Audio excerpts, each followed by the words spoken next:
और खबरों की शुरुआत करेंगे इस वक्त की सबसे अहम खबर के साथ। शिवसेना लीडर संजय राउत पर ईडी यानी इन्फोर्समेंट डायरेक्टरेट ने शिकंजा कसा है। संजय राउत को ईडी ने समन जारी किया है।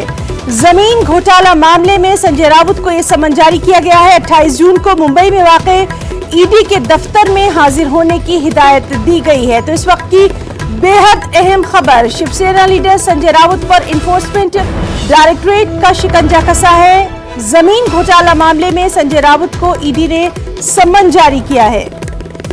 28 जून को मुंबई में वाक़े इन्फोर्समेंट डायरेक्टरेट के दफ्तर में संजय राउत को हाजिर होने की हिदायत दी गई है। तो लगातार हम देख रहे थे शिवसेना के तमाम लीडरों का और खास तौर पर संजय राउत का यही बयान सामने आ रहा था कि किस तरह से जो सरकारी एजेंसीज हैं उनका इस्तेमाल लगातार किया जा रहा है। गुवाहाटी में जो तमाम अरकान असेंबली हैं, ईडी और सीबीआई का नाम लेकर किस तरह से उनको हिरासा किया जा रहा है और अब खुद संजय राउत पर ईडी का ये शिकंजा कसा है। तो देखना बेहद अहम रहेगा कि अब इसके बाद संजय राउत का क्या कुछ बयान सामने आता है। बहरहाल इस वक्त की बेहद अहम खबर यही है कि संजय राउत को इन्फोर्समेंट डायरेक्टरेट ने समन जारी किया है। जमीन घोटाला मामले में संजय राउत को यह समन जारी किया गया है। 28 जून यानी कल मुंबई में वाक़ई ईडी दफ्तर में हाजिर होने की हिदायत भी संजय राउत को दी गई है।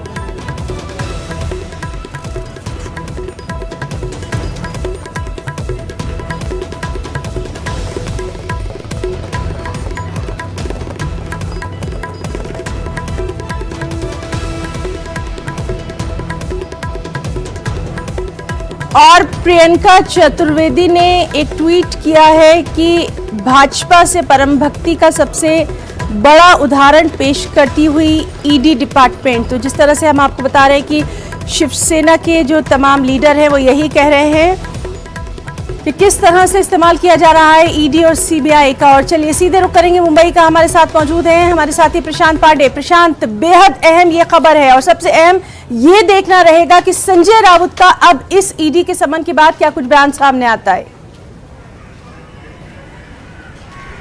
जी बिल्कुल, देखिए मैं ताज़ा अपडेट आपको दे दूं कि संजय राउत ने अभी कुछ समय पहले इस बात का डिनाई किया है कि उन्हें किसी भी प्रकार की नोटिस जो है ईडी की तरफ से दिया गया। हालांकि उनका कहना है कि अभी तक उन्हें नोटिस नहीं मिला है, उनके हाथ तक नहीं पहुंचा। लेकिन ये बड़ी जानकारी जो ईडी के दफ्तर की तरफ से मिल रही है कि ईडी ने जो है नोटिस जारी कर दिया है संजय राउत को और कल 11 बजे अपने दफ्तर यानी बलाट पियर जो मुंबई स्थित दफ्तर है वहाँ पर उन्हें पूछताछ के लिए बुलाया गया है। देखिए सबसे अहम, मैं आपको थोड़ा सा पीछे लेकर चलूँ, ये मामला समझाऊँ तो मामला 2007 का है, जब एचडीआईएल ग्रुप की एक सहयोगी कंपनी थी गुरु आशीष नामक इंफ्रास्ट्रक्चर, जिसे उस वक्त महाड़ा ने कॉन्ट्रैक्ट दिया था 47 एकड़ ज़मीन का। और वहाँ पर उन्हें कहा गया था कि जो किराएदार वहाँ पर रहते, पतरा वाला चाल जो वहाँ पर था, वहाँ पर 672 घरें बना करके वहाँ के लोगों को दिया जाए और साथ ही 3000 फ्लैट बनाकर महाड़ा को दिया जाए। गुरु आशीष ये वही कंपनी है जो एचडीआईएल की सहयोगी कंपनी है। उन्होंने कॉन्ट्रैक्ट ले लिया महाड़ा से, लेकिन ना तो वहाँ पर कोई फ्लैट बनाया गया उन किराएदारों को देने के लिए और ना ही 3000 फ्लैट बनाए गए महाड़ा को देने के लिए, बल्कि 2010 में वो ज़मीन जो है अलग अलग 8 बिल्डरों को इस कंपनी ने 1032 करोड़ में बेच दिया था। अच्छा, इसकी जब जांच ईओडब्ल्यू की तरफ से की गई तो प्रवीण रावत नामक व्यक्ति को ईओडब्ल्यू ने पहले गिरफ्तार किया और पूछताछ की प्रक्रिया शुरू की। तो वहां संजय राउत का नाम सबसे पहले आया था और वो बात इस तरह से सामने आई कि संजय राउत की जो पत्नी वर्षा है उनको 55 लाख रुपए जो है प्रवीण राउत की पत्नी ने दिया था और उसी पैसे का इस्तेमाल करके दादर में एक फ्लैट जो है संजय राउत की पत्नी ने खरीदा था और कुछ पैसे उन्होंने निवेश किए थे अलीबाग में कुछ प्लॉट में। और जब ईडी ने इस मामले की जांच की तो पिछले दिनों हमने ये देखा कि दादर का संजय राउत का वो फ्लैट पहले सीज किया गया, उसके बाद जो अलीबाग के उनके प्लॉट थे उन्हें भी कुर्क किया गया।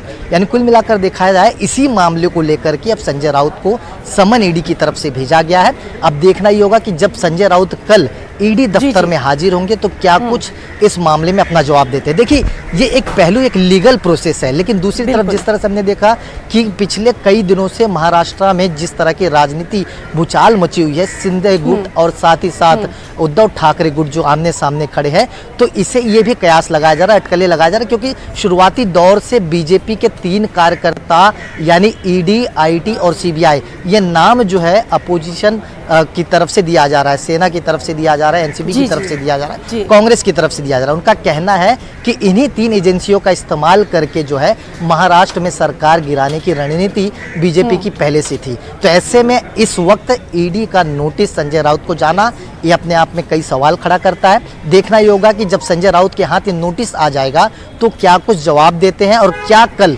वो ईडी दफ्तर में हाजिर होंगे, और हाजिर होंगे तो जो सवाल ईडी की तरफ से पूछा जाएगा उसका जवाब संजय राउत किस अंदाज में देंगे, ये देखने वाली बात होगी। कल की कार्रवाई भी अहम मानी जाएगी महाराष्ट्र जी। बहरहाल कल की जो कार्रवाई होगी उस पर तो नजर रहेगी, आज वो क्या कुछ बयान देते हैं ये देखना काफी अहम रहेगा। प्रशांत पांडे, बहुत बहुत शुक्रिया आपका तमाम तर तफसीलात के लिए।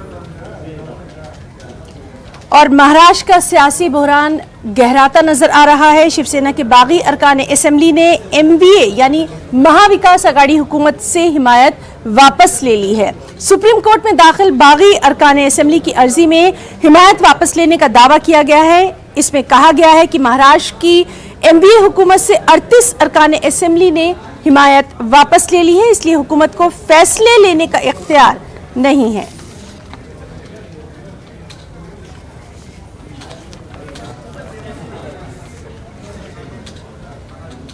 अपोजिशन उम्मीदवार यशवंत सिन्हा ने सदारती इंतखाबात के लिए कागजात नामजदगी दाखिल कर दिया है और इस खास मौके पर राहुल गांधी, शरद पवार, अखिलेश यादव और डॉक्टर फारूक अब्दुल्ला समेत कई सीनियर लीडरान मौजूद रहे।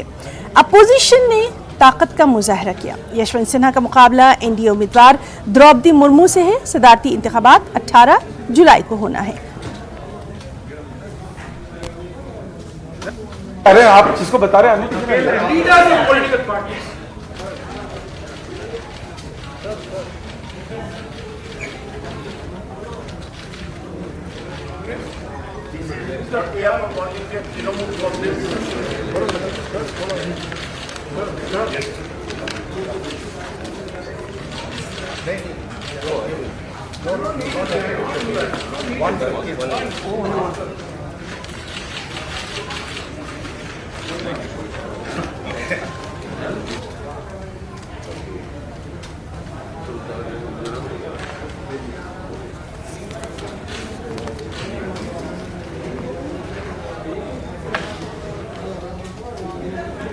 मुल्क में ईसाई इदारों पर हमले के मामले पर सुप्रीम कोर्ट समाअत के लिए तैयार है। सीनियर वकील कोलिन गोंजाल्विस ने इस मामले पर जल्द समाअत की मांग अदालत से की थी। अर्जी गुजार ने मई में ईसाई इदारों पर 57 हमलों की बात कही है और अदालत से इस मामले पर जल्द समाअत की अपील की है। अर्जी गुजार ने इस तरह के मजीद हमले होने का खदशा भी जाहिर किया। अदालत ने कहा, अगर अर्जी में कही गई बात सही है तो ये अफसोसनाक है।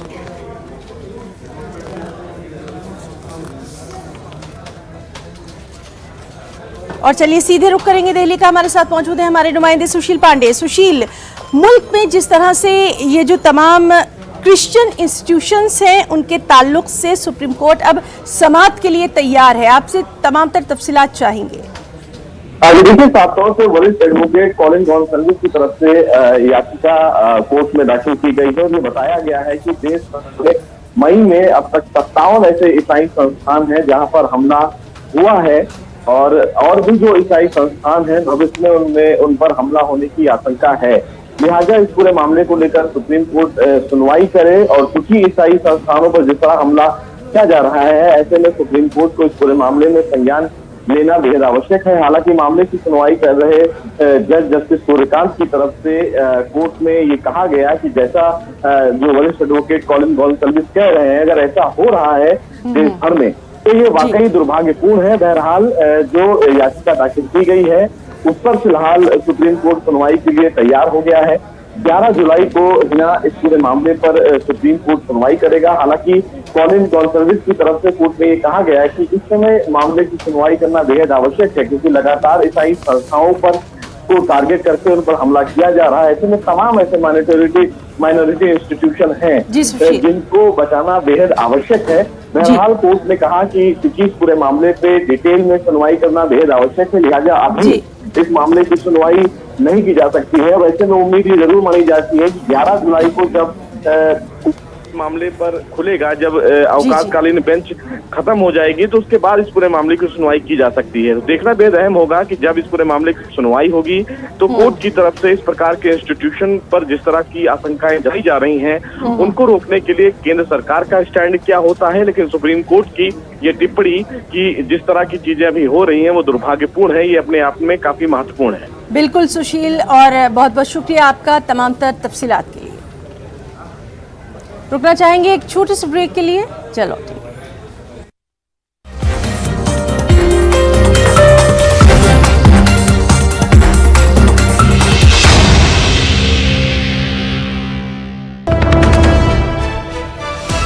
और इस वक्त की अहम खबर इलाहाबाद से आपको दे दें। जावेद मोहम्मद का घर मिसमार किए जाने का मामला। जावेद मोहम्मद की अहलिया परवीन फातिमा की अर्जी पर समाअत मुलतवी हो गई है। तो इस वक्त की अहम खबर इलाहाबाद से। जावेद मोहम्मद का घर मुनहदिम किए जाने के मामले के ताल्लुक से उनकी अहलिया परवीन फातिमा की अर्जी पर समाअत मुलतवी हो गई है। और बेहद अहम यह है कि इलाहाबाद हाई कोर्ट की डिवीजन बेंच ने समाअत से खुद को अलग कर लिया है।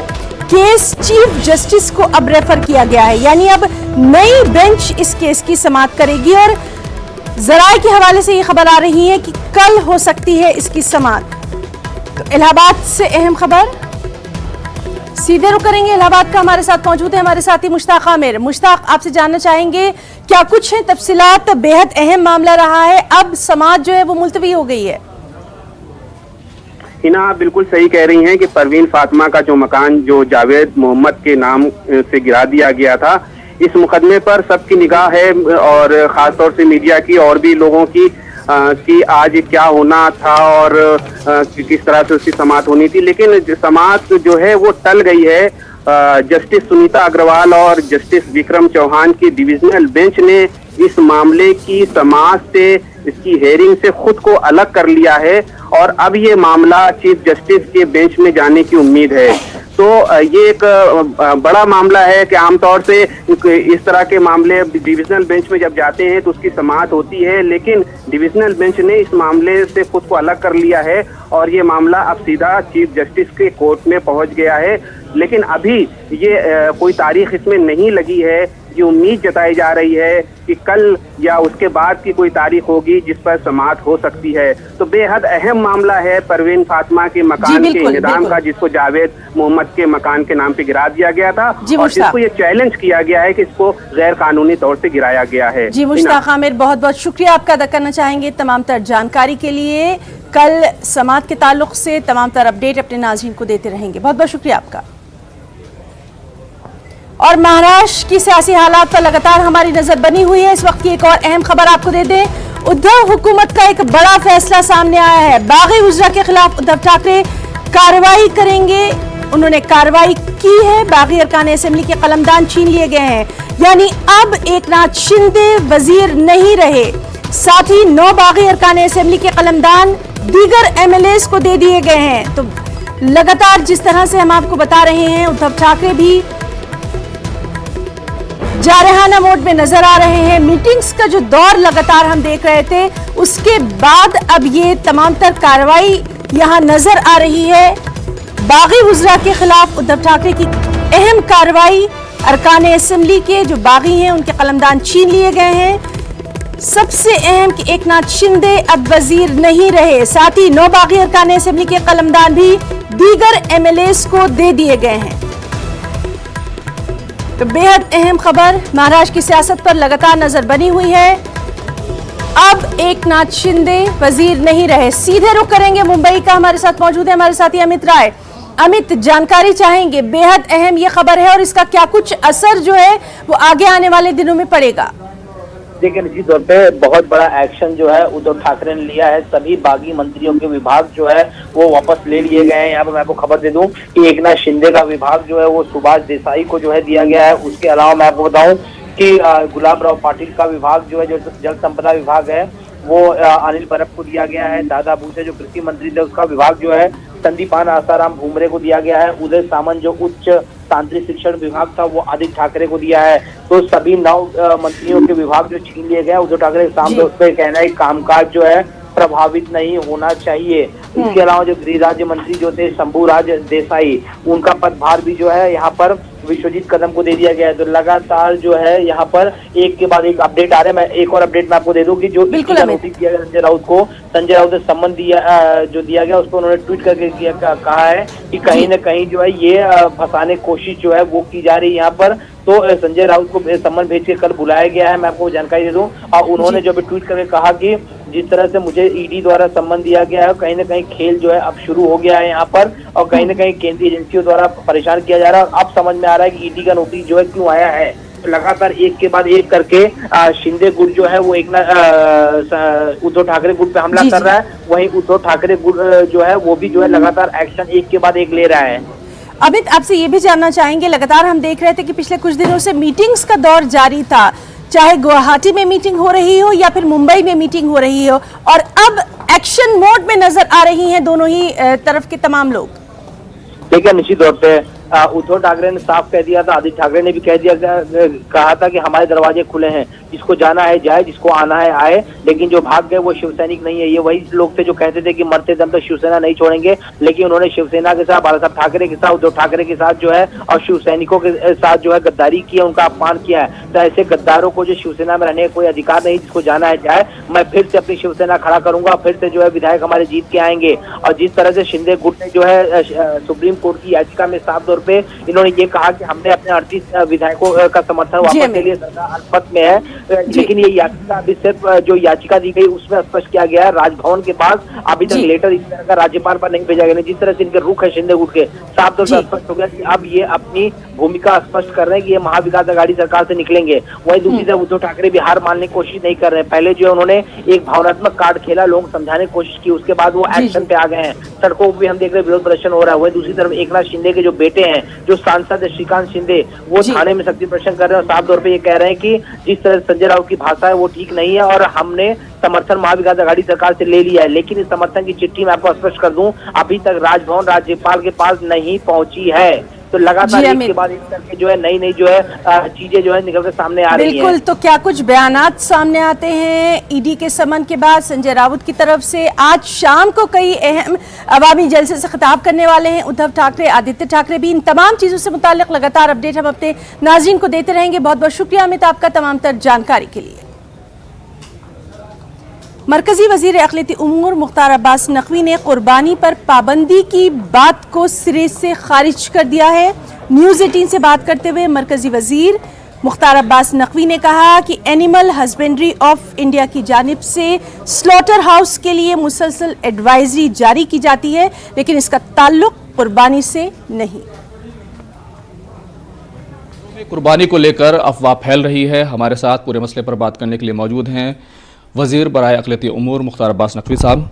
सर, ये अफवाह फैल रही है कि घरों में खुले में कुर्बानी नहीं होगी। देखिए, मुझे क्या लगता है कि कुछ लोग जो है वो गुमराह करने का ठेका लेके बैठे हुए हैं। कैसे भ्रम पैदा करो, किस तरह से जो है वो कन्फ्यूज़न क्रिएट करो, ये कोशिश होती है। जहाँ तक कुर्बानी का सवाल है, मैं कुर्बानी पे नहीं जाता। अभी ये बताइए आप कि कम से कम जो है वो 5 दशकों से 6 दशकों से एक ही कानून बना हुआ है कि जो जानवरों की को जो है वो कहाँ पर जो है वो किस जगह पे किस हाइजीनिक तरीके से उनका जो है उनको ज़िबा करना है, उनको जो है स्लॉटर्स करना है। तो उसके लिए तमाम स्लॉटर हाउस बने हुए हैं। तभी तमाम जो नगर पालिकाएँ, महापालिकाएँ, ज़िला पंचायत, स्टेट गवर्नमेंट, उनके अपने नियम हैं। उन नियम के तहत तो तमाम जगहों पर स्लॉटर हाउसेज हैं। एक चीज़। दूसरी चीज़ ये कि जो पहले से बने हुए नियम हैं, उन नियमों के तहत ही जो है वो तमाम जहाँ पर स्लॉटर हाउसेस में जो है वो अब ऐसा जो कोई मान लीजिए कि बकरे का कोई दुकान है मीट की, तो वो अपनी दुकान पे बैठ के तो नहीं करेगा ना, वो कहीं से उसका होता है, उसका जो फिक्स जगह है उसके बाद उसमें मोहर लगेगी है वो। लेकिन जहाँ तक बकरीद की कुर्बानी का सवाल है, उसके लिए कोई, जहाँ तक सेंट्रल गवर्नमेंट का एक प्रचार कर दिया, सेंट्रल गवर्नमेंट इस तरह का कोई भी एडवाइजरी देती है तो होम मिनिस्ट्री देती है। तो ऐसा कोई एडवाइजरी नहीं दी गई है। सर, दिल्ली में पिछले 20-25 दिन से स्लॉटर हाउस गाजीपुर में बंद पड़ा है, उसको लेकर के भी लोगों की अपनी अपनी चिंताएं हैं। लेकिन हमने दिल्ली में देखा है कारपोरेशन जब कुर्बानी होती है, कारपोरेशन अलग से जो है सफाई के लिए गाड़ियां वगैरह लगाती है। तो इसमें एक बात यह भी आ रही है कि animal welfare board of India है, उसकी तरफ से कुछ डायरेक्शन जारी की गई है। देखिए, मुझे क्या लगता है एनिमल वेलफेयर बोर्ड जो है वो समय समय पर इस तरह के जो कुर्बानी होती हैं, ये कुर्बानी तो नहीं कहेंगे इसको, जो नॉर्मल जो बकरों का या और भी जो जानवर हैं, तो उसके लिए वो बहुत पहले से उनका बना हुआ है, वही लगातार रिपीट करते रहते हैं। तो वो एनिमल जो क्रूएल्टी को लेकर के उनका है कि कैसे होना चाहिए इस तरह से। वैसे भी कुर्बानी हमेशा जो है वो लोग जो है वो खुले में तो कभी भी नहीं करते, वो तो जायज़ भी नहीं है। शुक्रिया सर। तो साफ तौर पर वज़ीर बराए अक़लियती उमूर मुख्तार अब्बास नक़वी ने साफ कर दिया है, सरकार की तरफ से, मरकज़ी हुकूमत की तरफ से ऐसी कोई हिदायत, ऐसी कोई एडवाइजरी जारी नहीं की गई है। कैमरामैन संजीव वर्मा के साथ खुर्रम शहजाद, न्यूज़ 18 दिल्ली। और अब बात करेंगे कोरोना की। मुल्क में कोरोना के एक्टिव मामले 94,400 से तजावुज़ कर गए हैं। गुज़िश्ता कुछ दिनों के दौरान कोरोना के नए मामलों में कदरे तेज़ी दर्ज की गई है, जिसकी वजह से एक्टिव मामलों में इजाफा दर्ज किया जा रहा है। जारी करदा ताज़ा आदाद-ओ-शुमार के मुताबिक पिछले 24 घंटों में कोरोना के 17,077 नए मामलों की तस्दीक हुई। 15,000 से ज़्यादा मरीज सेहतयाब हुए। इसी अरसे में 21 मरीजों की मौत की खबर है।